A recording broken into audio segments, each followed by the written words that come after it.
En Ukraine, la procureure générale d'Ukraine, Irina Venediktova, collecte évidemment des preuves sur le terrain. La Cour pénale internationale a envoyé des équipes. Les États membres commencent à envoyer des équipes pour aider les équipes ukrainiennes.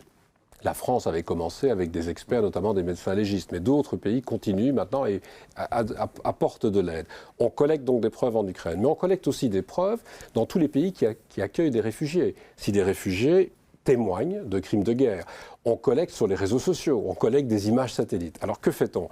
J'ai demandé que l'on puisse donc étendre la compétence d'Eurojust. Eurojust maintenant va pouvoir stocker ces preuves, y compris des preuves plus modernes, des images satellites, des accès aux vidéos, aux photos des réseaux sociaux, et puis les échanger avec tous les procureurs qui veulent intenter des poursuites. Ça veut dire quoi ? Ça veut dire la procureure générale d'Ukraine, bien entendu, mais le procureur de la Cour pénale internationale, Karim Khan, mais des procureurs dans toute une série d'États, plus d'une dizaine, qui ont utilisé leurs compétences universelles ou qui ont des nationaux concernés par des crimes de guerre, qui ont aussi lancé des investigations. Alors ce que nous avons fait maintenant, c'est une équipe d'enquête commune entre des procureurs de la Cour pénale internationale, qui s'est jointe à cette équipe qui était d'abord composée de la Pologne, de l'Ukraine et de la Lituanie.